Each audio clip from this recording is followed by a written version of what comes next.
Mégane, Oui! pourquoi on parle de vélo aujourd'hui? Oh, c'est une grosse question, ça. Le vélo, moi, je tenais à en parler avec toi aujourd'hui parce que c'est tellement un élément culturel. On n'y pense pas, tu sais, on pense que c'est un moyen de transport, Ouais. c'est un sport, mais c'est comme un passage obligé pour les enfants. Puis, je pense que ça amène beaucoup, des fois, des sentiments de est-ce que je fais la bonne chose? Est-ce qu'il y a des moyens que je pourrais faire pour que ça soit plus facile pour mon enfant, pour les parents?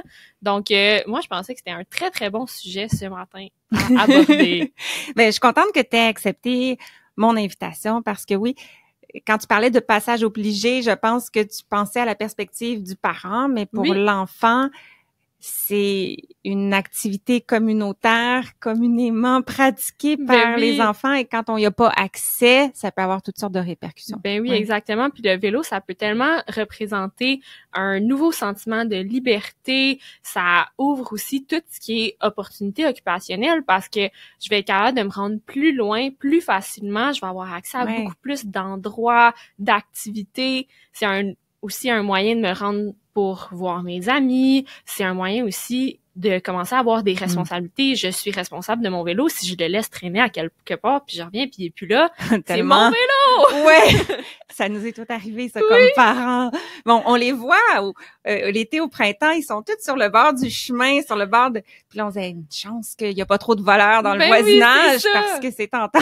Oui, vraiment. Effectivement, un sens des responsabilités à développer. Oui. Donc, ça prend quoi comme capacité pour être capable d'apprendre assez efficacement, assez rapidement à faire du vélo quand on se lance? Parce que quand c'est le début de l'été puis qu'on veut essayer, on aimerait ça maîtriser avant la fin. Ben oui, exactement.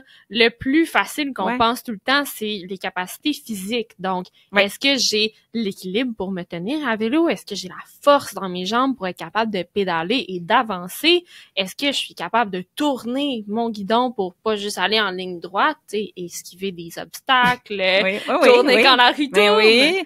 Mais ça vient aussi avec tout ce qui est des capacités plus de, tu sais, je vais juger, est-ce que je suis proche ou loin de la chaîne de trottoir? Est-ce que je vais rentrer dedans ou non? Quand est-ce que je freine? Est-ce que il y a une auto qui s'en vient? Comment je me prépare? Il y a plein de choses comme ça. Puis il y a aussi toutes les capacités au niveau plus affectif de si j'ai peur, si je tombe, est-ce que je remonte à vélo ou c'est un no-go pour le reste de ma vie? J'en fais plus jamais après avoir tombé une fois. Ben, t'as raison, ça prend du courage pour remonter, surtout en apprentissage. Quand je sais déjà faire du vélo, ben je le sais que, bon, je le sais, mais quand j'essaie, je peux voir que ça peut décourager certains enfants, donc ça prend ce petit willing-là de remonter. Oui. Ouais. Exactement. OK. Puis, est-ce qu'il y a des meilleurs contextes pour accompagner notre enfant quand on débute? C'est sûr que en étant parent, on est un modèle pour notre enfant. Ouais. Donc, si le parent ou peu importe qui apprend le vélo à l'enfant en fait pas vraiment, est moins à l'aise avec le vélo, ça se transmet beaucoup. Donc, être conscient du fait que si moi je fais du vélo et je le montre à l'enfant, je vais être beaucoup plus à l'aise, veux pas. Ouais. C'est sûr aussi que si je sais où je m'en vais et j'ai confiance en les capacités de l'enfant, ça va aider. L'enfant aussi va le sentir, là. Donc, si je fais comme, fais attention, je te tiens, là, tu tomberas pas, tu verras. Est-ce que ça envoie comme un message à l'enfant que je pense que tu pourrais tomber? Ouais, c'est ça. Vraiment. Puis, je veux dire, si mon énergie est vraiment stressée, puis là, je te parle comme ça, ça te mettra pas en confiance non plus. Donc, juste comment on présente le vélo, comment on se présente, nous, à vélo, c'est sûr que ça va avoir un effet sur la motivation de l'enfant. Puis, est-ce que c'est une activité que je devrais faire, tu sais, parce qu'on veut attendre que l'enfant soit prêt, mais on veut aussi l'aider à se sentir prêt sur le moment. Bon point. Puis, quand est-ce que c'est le bon moment, à quel âge? C'est souvent en termes d'âge qu'on va penser à ça. Oui, c'est une bonne question parce que il y a plein de choses qui viennent avant. Comme on parlait dans l'épisode précédent, j'étais pas là, mais tu sais, tricycle, draisienne, c'est pas des prérequis, mais c'est des choses qui vont préparer l'enfant à la réalité du vélo. Donc, selon si on a fait du tricycle, de la draisienne, si on n'en a pas fait, puis qu'on n'a pas été exposé à ce type d'activité-là, ça va peut-être prendre un petit peu plus longtemps avant qu'on soit vraiment à l'aise. c'est sûr qu'il y a des vélos qui sont adaptés pour les plus jeunes. Fait que je pense que ça dépend vraiment du vélo, du fait que l'enfant soit prêt ou non. Est-ce que c'est une activité qui est importante dans la famille ou non? T'sais, moi, je sais que chez moi, c'était pas une activité qui était très privilégiée. Fait que j'ai appris plus tard. Je pensais que t'allais dire l'inverse. Non, c'est ça. Non, j'ai appris plus tard le vélo. Je l'ai pas appris très, très tard. Mais quand même, ça a changé quelque chose parce que j'ai attendu un peu que mon entourage, mes amis commencent à en faire parce que c'était pas quelque chose auquel j'ai été beaucoup exposée. Là. Comme par exemple, si on est assis sur un siège derrière le vélo parental dès qu'on est bébé tout petit, j'imagine que c'est quelque chose qu'on signifie vouloir débuter plus tôt. Exactement. On connaît ça. Ouais. Oui, vraiment. Puis je veux dire aussi, il y a plein, on va en parler plus tard, mais il y a plein de façons d'inclure des enfants plus jeunes sur un vélo qui commencent déjà à travailler les habiletés posturales, d'équilibre, tout ça, pour que l'enfant commence un peu à avoir le sentiment de comment tenir son corps sur un vélo, ainsi de suite, là. Donc, c'est vraiment, d'après moi, de l'exposition, puis on s'assure aussi que l'enfant se sente prêt. Parce que sans motivation de l'enfant, c'est un petit peu difficile. Puis comment on le sait, ça, qu'il se sent prêt? On lui demande? On peut lui demander. Tu sais, c'est peut-être quelque chose auquel il a jamais pensé. C'est quelque chose qu'on peut offrir, tu sais, en parler avant d'arriver le 1er juin. C'est l'été, on fait du vélo. Ah oui, c'est quoi du vélo? Donc, je pense que c'est quelque chose qu'on peut préparer d'avance. Tu sais, il y a plein de façons d'exposer sans vraiment avoir de vélo dans notre salon. Il y a des livres, je pense juste à la patate à vélo, là. Un classique. Donc, tu sais, juste de voir des personnages à vélo ou voir des autres moyens de transport avec des roues, là, je pense au tricycle, à la draisienne, tout ça. Donc, il y a plein de façons d'exposer puis de venir semer la graine de le vélo un jour, ça va peut-être être intéressant. Puis de le proposer, bien sûr, parce qu'il y a des enfants qui penseront pas, c'est l'été, on le sait, c'est maintenant le vélo. Oui. Mais tout à fait. OK, donc notre enfant est prêt. Oui. Nous, comme parents, on est prêts. On s'en va acheter le premier vélo. Oui. Peux-tu nous donner des critères pour bien choisir le vélo, les enjeux, là, des caractéristiques, là? C'est sûr qu'en premier, il y a la taille du vélo. Je prendrai pas un vélo qui est trop grand pour mon enfant ou trop petit.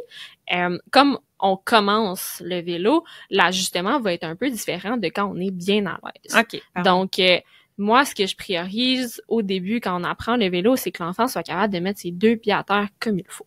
Parce que je veux que on commence, c'est un peu comme un vélo d'équilibre, là. Je veux que l'enfant soit capable d'avoir plein pied puis pas d'avoir juste les orteils à terre puis se sentir plus ou moins à l'aise. Donc, un vélo, en général, là, on est capable de mettre les pieds à terre, s'asseoir comme il faut pour commencer, puis avoir un siège ajustable, ça aide aussi après ça à le remonter pour qu'il soit à la taille normale. Là. Exactement. Donc, ajustable pour ça. Qu'est-ce qui arrive si le vélo il est trop haut ou trop bas? Ce qui arrive, moi, ce que je prioriserais, c'est trop bas que trop haut. Parce que si j'ai besoin de faire un arrêt rapide, l'enfant a besoin de s'arrêter maintenant, puis qu'on veut mettre les pieds à terre, puis qu'il est trop grand, puis que mes pieds ballottent, je suis pas capable de m'arrêter, je suis pas plus avancée. Versus trop bas, oui, mon genou va rester un petit peu plus plié quand je vais pédaler, mais dans le contexte où j'aurais besoin de faire un arrêt d'urgence, j'ai vraiment besoin de mettre mes pieds à terre puis de me stopper tout de suite.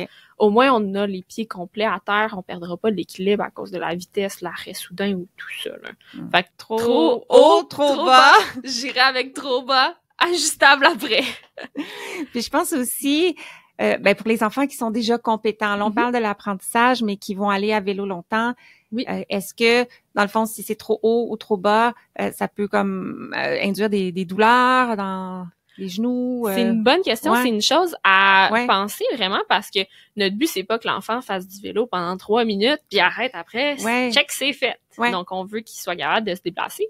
Donc, en général, on essaie que le siège soit à peu près entre les hanches et la cage thoracique.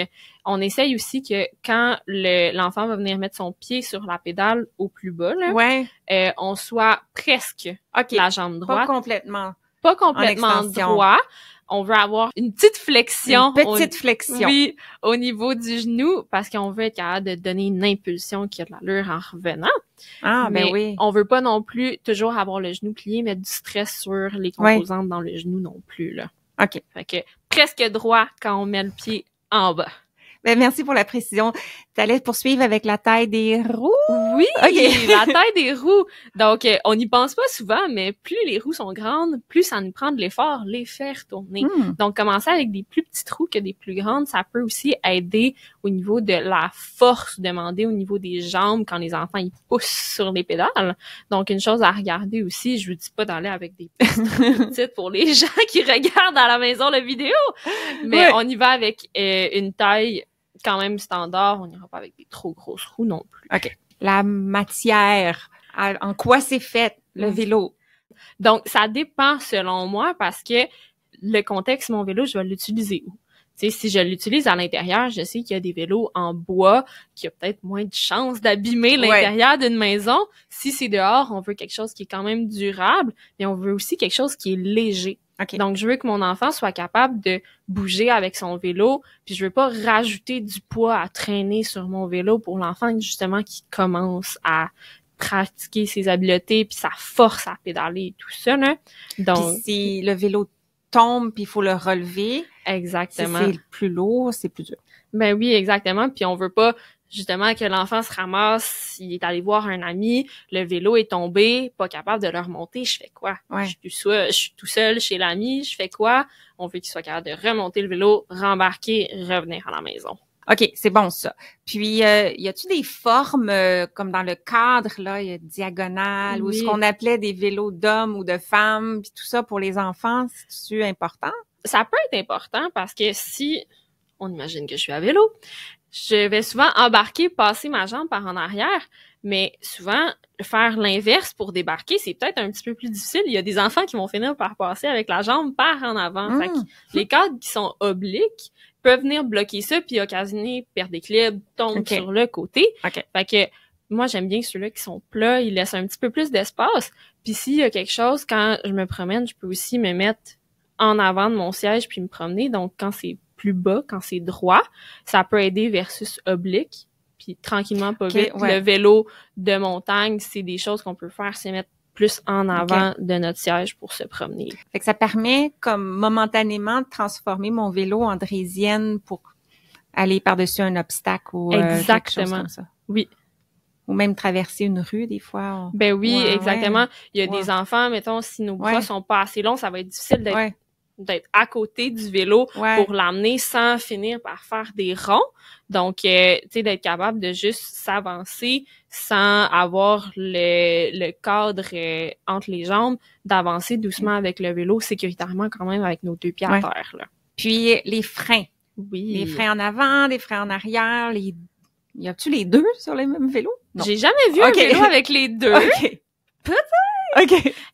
Moi, je privilégie vraiment les freins en avant parce que le rétro-pédalage, dans le fond, il y a beaucoup d'enfants qui vont le faire sans nécessairement vouloir freiner. Donc, si l'enfant vient rétro-pédaler, donc pédaler vers l'arrière, se souvenait pas que c'était pour freiner, a juste eu peur puis a renvoyé ses jambes vers l'arrière, lui, s'attend pas à freiner, il peut passer par-dessus le vélo. Il y a aussi le fait que avec le rétro-pédalage, c'est à même la chaîne qu'on va freiner versus avec les mains. Donc, si ma chaîne débarque pour X raison, l'enfant sera pas capable de freiner s'il a besoin de le faire. Il va falloir qu'il mette ses pieds à terre. Là encore, est-ce que on a monté le vélo parce qu'on était à l'aise, donc mes pieds touchent comme plus ou moins à terre, tout ça. Donc, avec les mains, même si j'ai plus de chaîne, c'est un autre système complètement. Donc, je vais être capable de venir freiner mes roues quand même. Fait que c'est quelque chose que je pense qui est pas meilleur, mais qui serait plus adapté. Puis non seulement ça, les vélos d'adultes vont être avec les freins sur le devant. Donc, on s'habitue tout de suite à la façon dont on va utiliser le vélo plus tard, là. Est-ce que les freins sur les vélos d'enfants sont assez faciles à freiner ou ça prend plus de force? De là, est-ce que ça peut faire du sens dans les mois qui précèdent le premier vélo avec frein si l'enfant n'a pas eu d'expérience de faire de la pâte à modeler, puis renforcer les bras pour le frein, parce que sur les vélos d'adultes, c'est quand même assez oui, c'est ça. Rigide. Généralement, c'est ajustable, mais on veut pas rendre ça trop lousse pour ne plus être capable de freiner. Donc, si on voit que c'est un enjeu déjà pour l'enfant, on voit que dans des activités de motricité fine, à l'alimentation, on a de la misère à tenir nos ustensiles. Souvent, on a l'air d'avoir des prises plus faibles. On se fatigue rapidement à manipuler des choses. Ça peut être une chose qui va vraiment être à travailler en avance. Donc, justement, de faire un peu l'analyse d'activité qu'on est en train de faire maintenant, puis de se dire, où est-ce que mon enfant pourrait avoir des difficultés? Fait que, oui, force des mains, très bonne idée à pratiquer d'avance, parce que le but, c'est que l'enfant soit sécuritaire dès le début. C'est ça qu'on veut apprendre tout de suite. Donc, les freins pour les mains, si on voit prise faible, difficulté au niveau plus de d'endurer cet effort-là plus longtemps, ça serait une très bonne idée à pratiquer. OK. Et les accessoires. Oui. Bien sûr, un casque. Mais est-ce qu'il y a d'autres accessoires importants de se procurer dès le départ de l'apprentissage? C'est sûr que le casque, super important, vraiment, vraiment. Il y a aussi les lumières comme les réflecteurs. Oui, les réflecteurs, exactement. Donc, on sait jamais si l'enfant va rester plus tard que prévu, même si on avait dit 1 heure quelconque pour revenir à la maison. Donc, tout ce qui est réflecteur, lumière aussi peut être aidant pour qu'il soit visible, même s'il n'y a pas une lumière qui s'en vient sur son vélo. Donc, ça serait un autre équipement de sécurité qui est vraiment important. Pas intuitif. Non, c'est ça. Il y a aussi les protèges, genoux, coudes, tout ça. C'est pas quelque chose que je privilégie quand moi je monte le vélo, pour la simple et bonne raison que mon but, c'est pas que tu ailles jeter ton coude ou ton genou à terre. J'aimerais ça que tu sois capable de mettre tes pieds pour te freiner, pour garder ton équilibre. Donc, si vous voyez que on a un enfant, par exemple, qui a plus de difficultés au tonus ou planification motrice de « Ah oui, c'est vraiment les pieds qu'il faut que je mette à terre s'il y a quelque chose », ça peut être des choses à ajouter, mais en général, j'aime mieux me tenir loin de ça pour pas donner l'idée « Ah, j'ai quelque chose qui protège, c'est ça, je vais envoyer à terre ». Oui, tout à fait. Ça doit aussi affecter le mouvement du genou. La petite flexion là que tu mentionnais tantôt, s'il y a un protège-genou par-dessus, ça peut nuire. Exactement. Puis même chose avec, il y a des protège-mains aussi, il y en a qui sont plus rigides que d'autres, donc moins sentir ton guidon, peut-être moins capable de te rendre facilement à tes freins si tu as les freins en avant, c'est aussi quelque chose à considérer dans l'utilisation là. En général, je me tiendrais loin de ça. Mais si on est craintif puis on pense dans le fond que l'enfant il est à haut risque de tomber puis on sait que c'est pas naturel pour lui de mettre son pied, peut-être débuter comme sur l'herbe. Oui. Au début. Exactement. Puis l'herbe amène aussi quelque chose de très intéressant outre la sécurité parce que c'est plus difficile de faire du vélo sur du gazon que sur de l'asphalte. Donc, l'impulsion qui va être nécessaire pour partir, dans le fond, le gazon va nous forcer à pédaler plus fort pour commencer. Donc, une fois qu'on va transférer sur l'asphalte, on va avoir cette habitude-là, on va être capable de partir avec plus d'impulsion, venir chercher notre équilibre plus vite. Donc, commencer sur le gazon, ça peut être un bon exercice à essayer si on voit qu'on a un enfant qui a de la difficulté à partir puis à donner assez d'impulsion pour venir chercher notre équilibre puis notre air d'aller. Ben, c'est un bon truc. Est-ce que le vélo doit être neuf ou s'il est usagé, à part qu'il soit la bonne taille, ça peut aller? Vélo usagé, ça peut être une très bonne idée. Il y a juste des choses que je regarderais avant d'embarquer l'enfant tout de suite dessus. Comme quoi? Je regarderais définitivement les freins. Donc, on sait pas à quel point les freins ou le vélo a été utilisé si c'est pas un vélo qui était du grand frère de la grande sœur. Donc, regarder les freins, quelque chose de très, très important. Je regarderai aussi la chaîne, voir s'il y a des choses qui accrochent. Est-ce que c'est une chaîne qui est lousse qu'il faudrait qu'on remplace pour pas que, justement, la chaîne débarque toujours sur le vélo puis que l'enfant soit pas capable de la remettre puis pas revenir à vélo. Donc, les freins, la chaîne, c'est vraiment des choses que je regarderais sur un vélo qui est usagé puis que je remplacerais là, juste pour être sécuritaire. Là. Est-ce que si elle est rouillée, là, si c'est un vélo qui a passé l'été sur le bord du chemin à la pluie, c'est grave ou c'est juste que mettre un peu d'huile ou ça peut-tu affecter la sécurité? c'est sûr qu'il y a des niveaux de rouille, là. Mm-hmm. Si on voit que c'est juste de la rouille qui est en surface, qu'on est capable de nettoyer, puis qu'on voit que, tu sais, l'épaisseur est encore une bonne épaisseur de chaîne normale, ouais. D'accord? Si on a des doutes, remplacer, on veut toujours être plus sécuritaire que pas.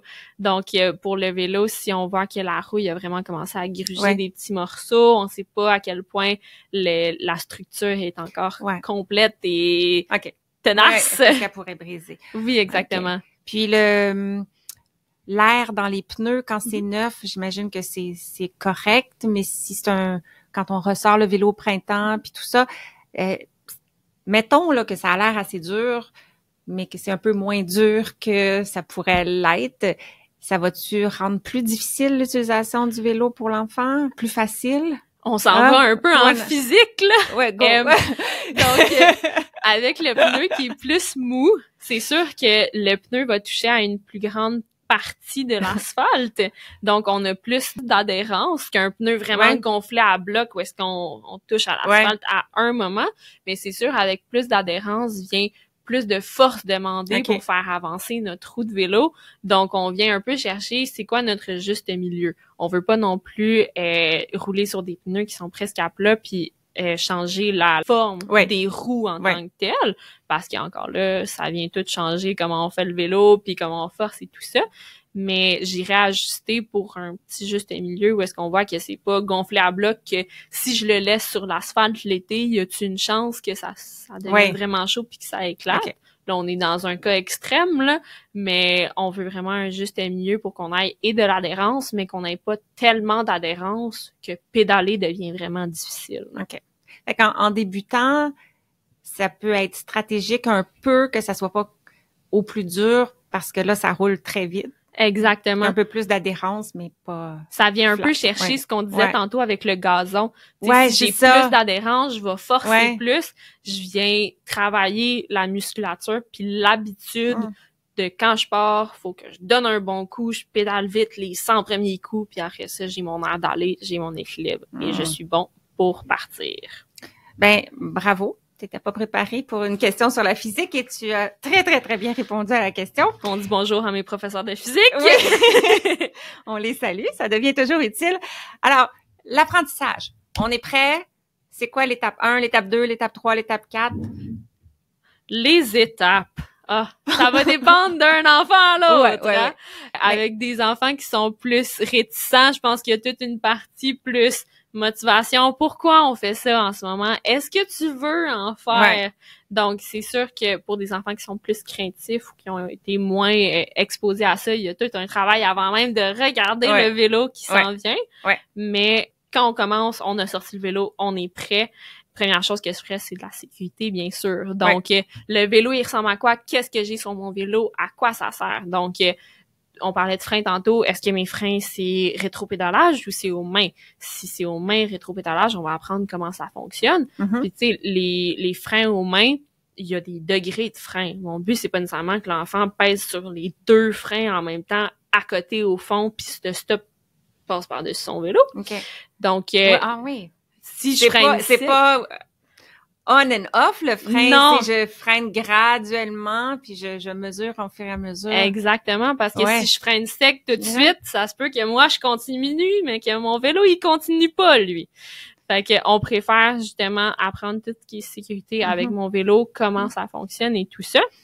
Après ça, j'irai avec le démarrage. Donc, je démarre comment? Est-ce que je mets tout de suite mes deux pieds sur les pédales puis j'espère aller assez vite pour pas tomber à côté? C'est sûr que un pied à terre, un pied sur une pédale qui est mise en haut pour donner une impulsion, c'est la façon que moi je préfère parce que je suis capable de pousser en premier avec mon pied à terre, donner mon impulsion pour commencer avec mon pied sur la pédale, venir rechercher puis continuer le mouvement. Est-ce que il y a un avantage à mettre à faire la propulsion avec le pied dominant ou non dominant? Ça dépend parce que c'est sûr qu'au début, on veut que l'enfant soit à l'aise. Donc, on va avoir un côté, comme dans tout, où est-ce qu'on est plus à l'aise. Sauf que on veut que l'enfant soit capable de partir avec les 2 pieds de 2 façons. Puis on veut pas, hey, attends, il faut que je le place là. Côté, oui. Faut que l'angle soit parfait. Faut que là, mon lancer, il va pas comme ça, là. Fait qu'on veut, à la fin de la journée, que l'enfant soit capable de partir avec le pied gauche à terre ou le pied droit à terre. C'est sûr au début, on préfère avoir un pied qui est fort sur la pédale parce que c'est ça qui va être plus difficile versus le mouvement quasiment de course à côté sur le sol. Donc, on va voir, tu sais, il y a aussi dans tous les sports, des fois, on n'est pas toujours droitier, gaucher, donc voir avec l'enfant qu'est-ce qui est le plus naturel pour lui à ce moment-là. Une fois qu'on voit qu'on est vraiment sécuritaire dans nos choses, puis qu'on se sent bien, puis qu'on a les capacités, là, on peut mettre le juste défi de changer de pied. OK, continue. Ensuite de ça, pédaler. Qu'est-ce que je fais? Est-ce que je pédale à fond la caisse pendant toute ma balade sans problème? Ou je pense à je veux ralentir. Qu'est-ce que je fais quand je ralentis? Est-ce que je pédale encore puis je freine en même temps? Donc, la gestion et frein et pédale, qu'est-ce que je fais avec mes pieds? Donc, pédaler, vraiment, mouvement qui ressemble un peu à de la course avec les pédales. Gestion de est-ce que je veux ralentir? Est-ce que je veux accélérer? Qu'est-ce que je vais faire? Ensuite de ça, c'est sûr qu'on veut aller faire des virages. Donc, au début, des virages vraiment, vraiment larges, pas d'obstacles proches, tout ça. Plus ça y va, plus on veut que l'enfant soit capable de tourner en respectant s'il y a des terre-pleins, si on est sur un trottoir et qu'il tourne. On veut pas qu'on passe tout droit dans la rue. Là. Faut l'anticiper. Oui, exactement. Donc, virage, moi, c'est comme une des premières choses que j'apprends aussi parce que faut être capable de se promener.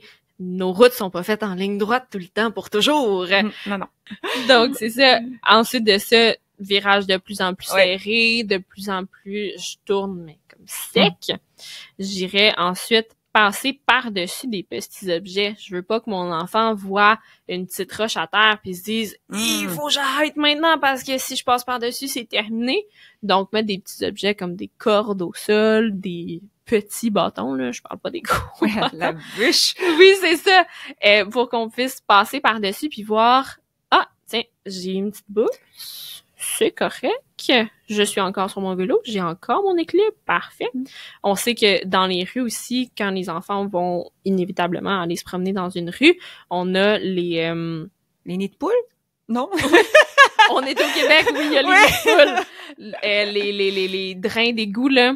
Ah oui. Tu sais, passer par-dessus ça, ça va donner un petit en haut, en bas à notre vélo. On veut se préparer à ça, puis pas que l'enfant fasse il y a une pente, il va avoir des petits chocs. On veut être prêt pour ces petits obstacles-là. Mais c'est vrai que j'aime vraiment ça que tu mentionnes ça parce qu'on l'entend jamais. C'est pas intuitif de déterminer à l'avance, en étant sur le vélo, cet obstacle-là semble trop haut, je vais le contourner versus selon la texture et la vitesse à laquelle je vais, parce que ça fait une différence. Oui, vraiment. La petite corde, elle peut nous stopper si on va pas vite. Ben non, c'est ça. Mais si on va vite, on passe par-dessus. Fait que de mesurer un peu la capacité de mon vélo à surmonter ça ou pas, puis prendre la bonne décision. Exactement. Puis non seulement ça, on sait pour monter sur un trottoir, il va toujours avoir une petite pente si on rentre. Donc, se préparer aux pentes montantes et descendantes. Comment je gère ça? Qu'est-ce qu'il faut que je fasse avant? Tu sais, pour monter, il va falloir que j'aille une plus grande vitesse, une plus grande impulsion. Mais pour descendre, je vais peut-être me ralentir un petit peu pour pas partir en flèche pour traverser la rue. Il y a le changement de texture de surface aussi. Si tu passes de la asphalte à un gravier, ça déstabilise. Oui, définitivement. Fait que c'est toutes des choses qu'on veut essayer. On veut tester le plus de choses possible avant d'aller justement dans un environnement pas connu, puis que là, on soit sur le terrain, prêt à faire du vélo, mais je sais pas trop comment gérer ça. T'sais, on veut pas apprendre sur le tas. On veut le tester avant, être prêt.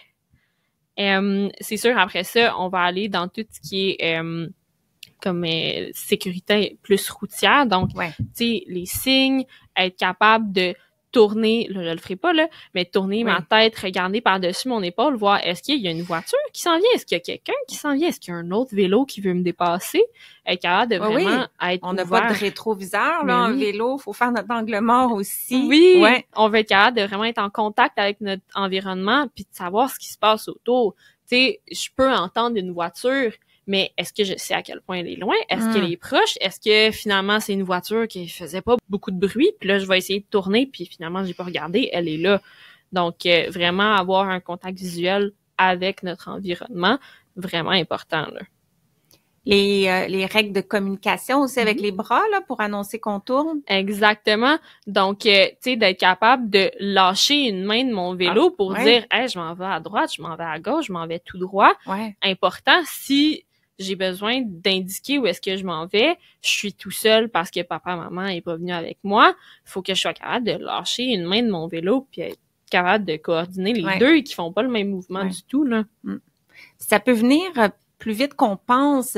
Et là, on parle d'apprentissage, on peut se dire, ben là, je vois pas mon 5 ans tout seul dans le trafic, il n'y a pas besoin de savoir ça tout de suite, mais c'est pas long, il y a certains enfants qui sont très confiants, compétents, comme tels avec le vélo, et que on voudrait les laisser s'en aller jusqu'au parc, même si ont 6 ans ou 7 ans, et que c'est important de parler de tous ces aspects sécurité-là avant. Exactement. Puis plus c'est amené tôt, plus le jour où on va en avoir de besoin, ben ça fait longtemps qu'on l'apprend. C'est plus mentalement là, on sait plus quoi faire, on a été préparé. Puis ça nous laisse le temps d'avoir plus de mise en situation où est-ce que tu sais, papa il m'a demandé 14 fois déjà de me dire que je m'en vais à droite versus tu sais, je l'ai fait une fois, je me rappelle pas trop, c'est quoi qu'il faut que je fasse. Puis c'est peut-être évident, mais je pense que ça vaut quand même la peine de le mentionner au niveau de l'habillage pour la sécurité. Est-ce qu'il y a des choses à favoriser? C'est sûr que on fait du vélo en été, on va avoir chaud. Donc, je comprends tout ce qui est short, sandales, chandail à manches courtes. On veut quand même avoir une certaine épaisseur entre nous et l'asphalte si jamais on avait à tomber. Donc, c'est sûr que, tu sais, je privilégierais... Mon Dieu, c'est pas un verbe, ça! privilégierais. Ça, exactement. Je vais pas dire un autre verbe.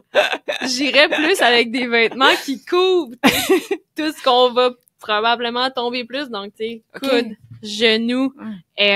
Puis c'est sûr, au niveau des souliers, je veux des souliers qui vont rester à même mon pied. Mais je veux pas avoir des souliers avec des plateformes où est-ce que je sentirai pas ce qu'il y a en dessous de mes pieds. Je vais être capable de sentir mes pédales.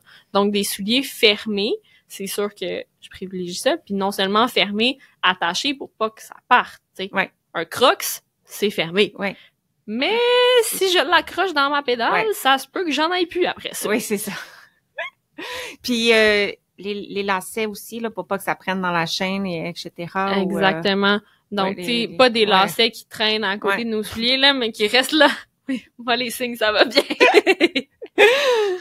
Et quand ça se passe pas comme prévu, quand c'est difficile, c'est quoi qui peut rendre ça difficile, puis qu'est-ce qu'on peut faire? C'est sûr que on a des choses qui sont plus au niveau physique ou au niveau plus dans la tête de l'enfant. Est-ce que l'enfant croit être capable, croit en ses capacités? C'est sûr que si l'enfant, c'est un enfant qui est plus prudent, qui a vraiment besoin d'être sûr de son affaire avant de faire du vélo ou n'importe quelle autre activité, il y a tout ça à passer par-dessus. On pourra pas mettre en application nos choses si l'enfant refuse. On le prendra pas, on le mettra pas sur le vélo, puis on n'ira pas faire aller ses jambes. Donc, il y a toutes des choses à ce niveau-là qu'il va falloir qu'on écarte. Ce que j'aime bien utiliser, c'est des pensées menottes, des pensées lunettes. Donc, est-ce que mes pensées en ce moment, ils me lient puis ils m'empêchent de faire ce que j'ai à faire? Ou c'est des pensées qui m'aident à voir mieux puis voir, hey, ce que je pensais tantôt, là, est-ce que ça me sert en ce moment? Non, ça m'empêche de faire quelque chose, on tasse ça. Donc, c'est des choses qu'on peut naviguer avec l'enfant, en parler, puis aussi décortiquer. J'ai peur de tomber. OK, pourquoi t'as peur de tomber? J'ai passé proche tantôt. OK, mais pourquoi t'es pas tombé si t'es passé proche? Ah, ben j'ai mis mon pied à terre. OK. Fait que si t'étais proche de tomber, est-ce que tu saurais quoi faire? Ah ben oui, j'ai mis mon pied à terre, je suis capable de le faire, c'est ça que je ferais. Donc, tu sais, de refléter souvent qu'est-ce qui s'est passé. Il y a beaucoup d'enfants. Ouais, mais j'ai quasiment fait ça. est-ce que c'est arrivé? Oh non, j'ai réglé la situation. OK! Donc, tu sais, aller dans tout ça. C'est sûr aussi qu'on a des obstacles un petit peu plus physiques. Donc, il y a plein d'adaptations qu'on peut faire à un vélo. Tu sais, il y a plein de choses qu'on pourrait faire pour rendre ça moins demandant au niveau de pédaler. On pourrait aussi trouver des choses au niveau de l'équilibre qui nous aident, mais plus on en fait, plus on développe nos capacités pour le faire. Donc, qu'on commence avec des 3 minutes de vélo, après ça, qu'on y aille à un 5, il y a déjà quasiment le double de fait. Là. Donc, plus on s'expose, plus au niveau physique, on va être capable. Puis sinon, il y a plein d'accessoires qu'on peut aller chercher pour aider justement à ce qu'au niveau physique, ça nous bloque pas de prendre part à cette activité-là. Là. Comme quoi? J'ai une liste ici. Vas-y. Donc, tu sais, on peut utiliser ce qu'on appelle la girafe, donc ce qui part en arrière du vélo du parent, qui aide à traîner l'enfant. L'enfant a quand même quelque chose à pédaler, sauf que il y a quand même l'impulsion du parent, prend part quand même à l'activité. Il n'est pas responsable de sa propre équilibre. Avec la girafe? Oui puis non, parce que c'est principalement le parent. Parce que le parent a son vélo à 2 roues et tout ça. Sauf que si l'enfant décide de partir d'un côté, ça va tout emmener l'équilibre du parent d'un côté. Donc, il faut quand même qu'il gère comment lui se tient. Parce que il va venir contrebalancer un peu son parent. C'est-tu un peu comme une corde rigide? Fait que quand on tient une corde, dans le fond, ça t'aide avec l'impulsion, mais pas autant. T'as encore le contrôle de la position, là, assez. Exactement. Ouais. Le parent a le principal contrôle de la position, mais l'enfant peut venir envoyer d'un bord et de l'autre. Tu sais, si on se tient, puis que toi, tu restes droit par là, mais moi, si je décide qu'on penche, ben, tu sais, je vais t'emmener avec moi, veux pas. Donc, il faut pas non plus que l'enfant... Faut que moi, je réagisse à ça. Exactement. Pour pas ton... Oui. Ouais, donc, c'est un travail d'équipe, dans le fond, avec la girafe. Après ça, on a un petit peu plus ce qui est câble de remorquage à vélo. Donc, l'enfant est lié par comme une corde plus molle au vélo du parent. Donc, là, on est en charge vraiment de notre propre vélo. Sauf que faut que je reste derrière mon parent parce que si je me mets à aller plus loin, je vais tirer mon parent avec moi, ce qui est pas souhaitable. Mais on peut quand même avoir de l'aide au niveau de l'impulsion parce que le parent peut quand même tirer l'enfant à un certain point. Donc, je peux avoir un certain niveau de vitesse. Puis je peux aussi me faire traîner à une vitesse où est-ce que je vais quand même garder mon équilibre, mais j'aurai pas nécessairement à pédaler aussi fort. OK. Puis, je viens de réaliser qu'on n'a pas parlé des petits trous. Ben oui, c'est vrai. Ah oui! Ah, les petits trous! Si on revient un petit peu plus tôt, c'est-tu un bon moyen de démarrage? Ça peut être un bon moyen de démarrage. Ça dépend de l'enfant, encore une fois, parce que on veut pas créer un besoin aux petits trous. OK. T'sais, les petits trous, c'est le fun parce qu'on peut les mettre de plus en plus hautes puis qui servent juste si jamais je vois qu'il y a une perte d'équilibre, venir donner un petit appui pour revenir. Sauf que on veut pas que l'enfant s'attende à faire ça puis il ait pas le réflexe de venir mettre la jambe s'il y a une perte d'équilibre.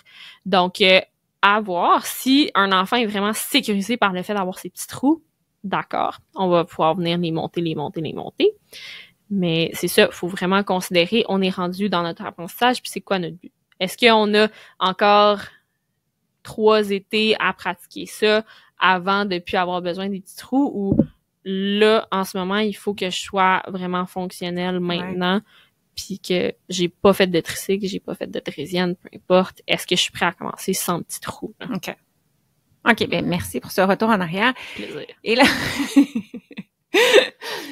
parlons d'ergo, la perspective de l'ergothérapeute qui va accompagner un enfant qui se trouve en plus grande difficulté au point, dans le fond, que le parent souhaite de l'aide pour accompagner son enfant là-dedans. Donc, comment l'ergothérapeute approche, dans le fond, cet accompagnement-là? Puis, commence par ça. Ben oui! J'y vais, je me lance. C'est sûr qu'en tant qu'ergothérapeute, quand on commence à accompagner un enfant, je vais le voir faire du vélo, mais je vais aussi aller faire toutes des observations hors du vélo, dans ce qui est tout sportif, que ça soit des activités où est-ce que je vais avoir besoin de coordonner œil-main. Fait que je pense juste aux jeux de ballon, aux jeux de balle, de l'équilibre sur des planches d'équilibre. On a plein de tests au niveau de l'équilibre qu'on peut faire. Donc, j'aime bien aller voir mes capacité brute, physique, si on peut dire. Puis après ça, j'aime beaucoup ça aller voir en vélo parce que un peut pas être représentatif de l'autre ou vice-versa. Mais j'aime bien éloigner les deux parce que dans un contexte vraiment occupationnel du vélo, comme on en parle depuis le début, il y a plein d'appréhensions ou de peurs qui peuvent venir jouer. Puis il y a aussi un contexte outre la maison à la clinique. Moi, je suis pas le parent. Souvent, les enfants vont se sentir un peu moins à l'aise de me dire non à moi. Je vais être capable de les pousser plus loin qu'à la maison.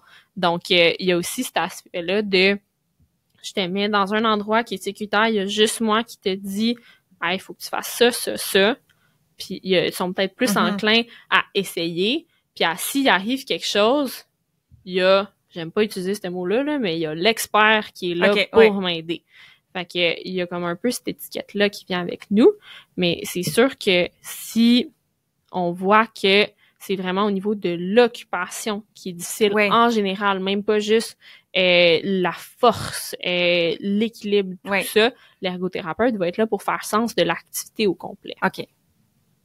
Ben, je trouve ça vraiment le fun ce que tu as apporté là. Dans le fond, l'ergothérapeute, c'est pas un professeur de vélo. Non. Il va faire cette analyse de l'activité-là, s'assurer qu'il comprend bien. Est-ce qu'il y a des capacités sous-jacentes qui sont pas là ou est-ce que c'est plus au niveau de l'occupation en elle-même?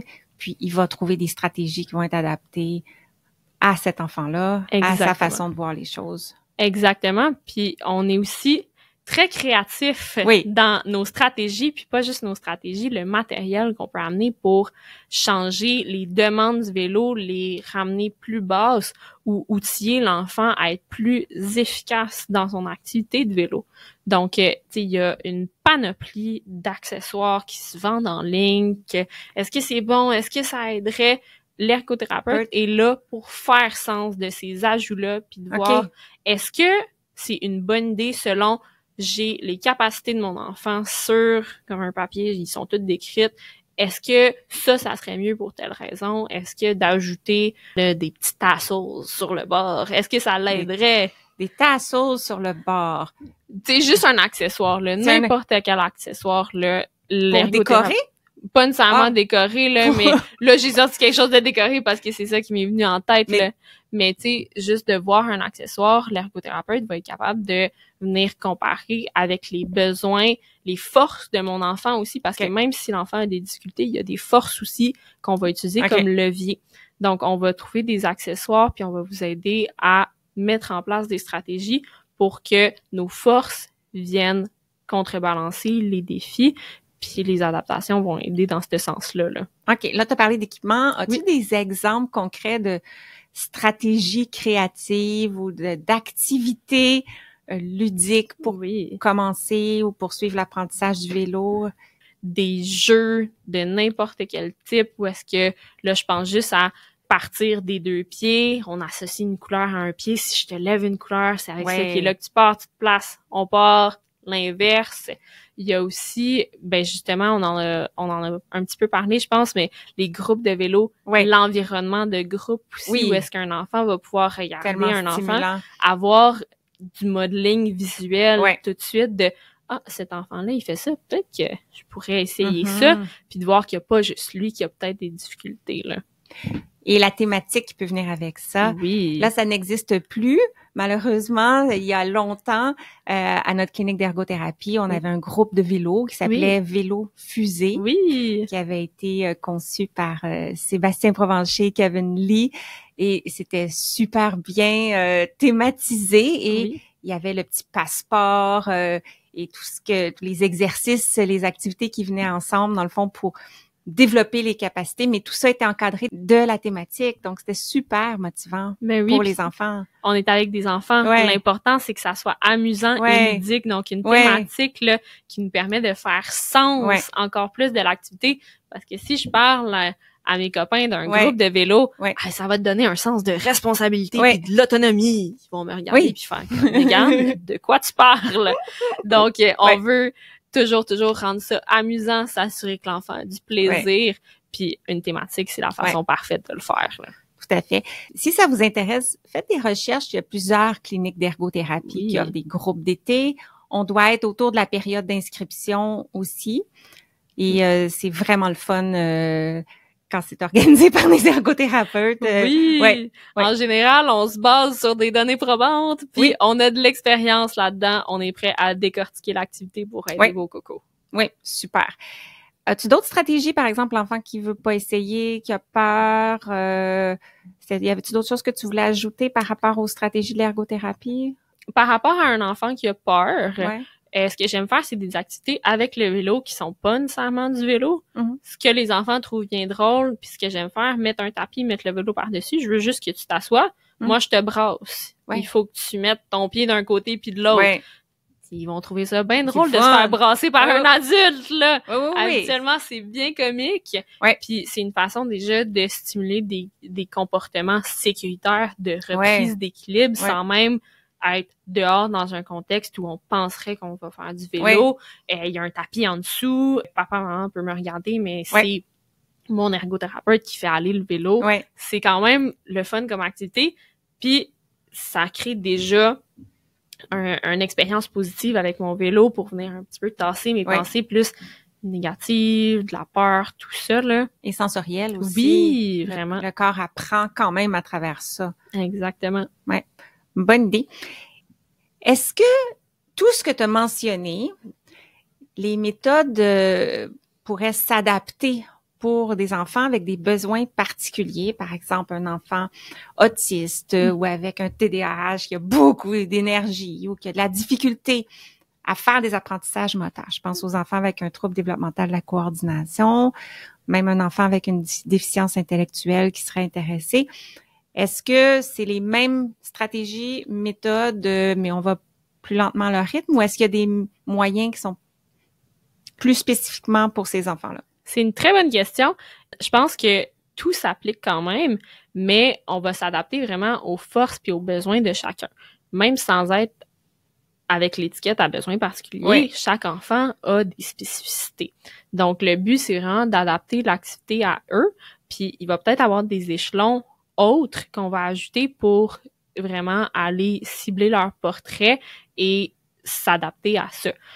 Voilà. Comme tu disais, il y a des enfants autistes que savoir comment ça fonctionne, ça motive vraiment, vraiment beaucoup. Fait que, tu sais, de prendre le temps de venir chercher cet intérêt-là pour amener l'intérêt au vélo, tu sais, découvrir comment une chaîne, ça fonctionne, comment pédaler, qu'est-ce que ça fait, comment ça fait tourner mes roues.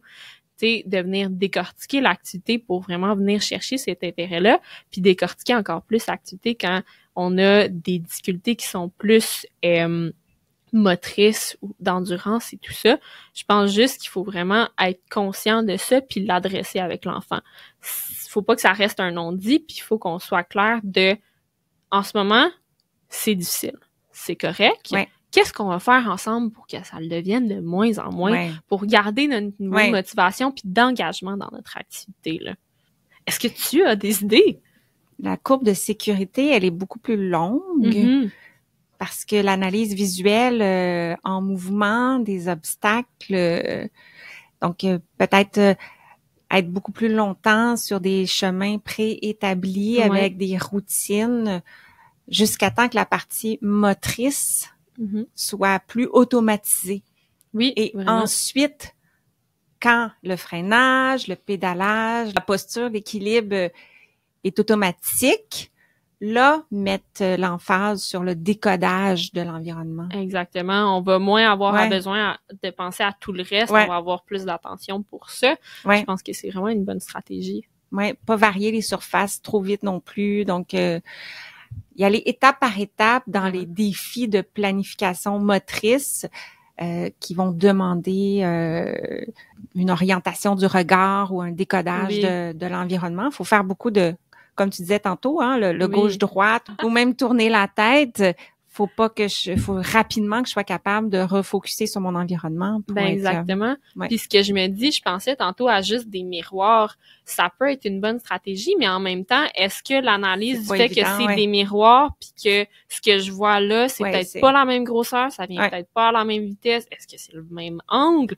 Donc, tu sais, ça peut être une bonne chose, ça peut être un défi de plus. Donc, je pense qu'il y a beaucoup d'essais à faire puis que ça sera pas pareil pour chaque enfant, là.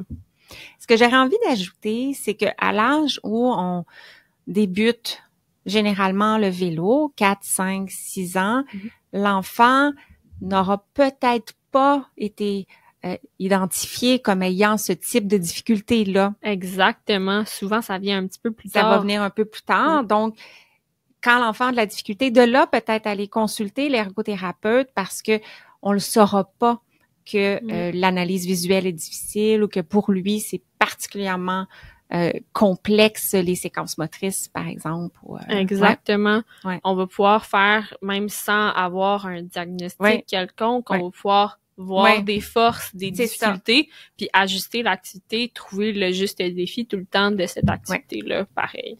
OK.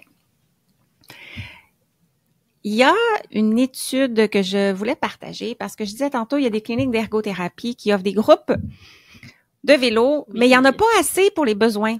Non. Et une étude qui pourrait peut-être inspirer des cliniques d'ergothérapie, je sais qu'il y a beaucoup d'ergothérapeutes qui nous écoutent, à peut-être se lancer et qui donne des méthodes pour la mise en place, la mise sur pied, la mise sur roue, l'organisation. La mise sur roue!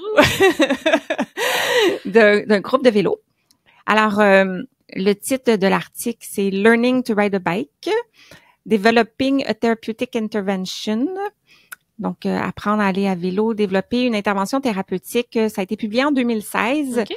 Donc, c'est quand même dans ce qu'on peut considérer assez récent parce qu'il n'y a pas énormément de littérature en ergothérapie qui sort à ce niveau-là. Ouais. Caroline Dunford, Suzanne Ratmel et Katrina Banigan. Et l'article mentionne, dans le fond, l'importance de l'occupation pour les enfants, tout ce que tu as abordé tout à l'heure. Oui. Et ils ont conçu un programme d'intervention orienté vers la tâche, donc l'apprentissage du vélo et non les capacités sous-jacentes. Super.